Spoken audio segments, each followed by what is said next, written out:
Greetings! My name is Patra Rowe, and I am here to share the stories of the Jamaican Maroons, the warriors who fought for freedom in the mountains of Jamaica.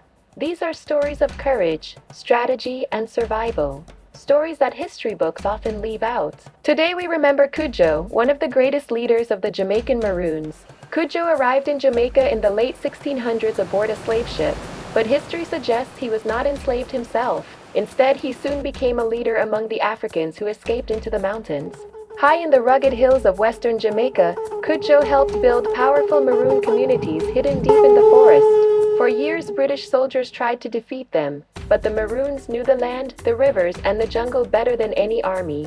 Using ambush tactics, camouflage, and their deep knowledge of the mountains, Cudjoe and his warriors fought the British to a standstill. Finally, in the year 1739, the British were forced to sign a treaty recognizing the freedom of the Maroons.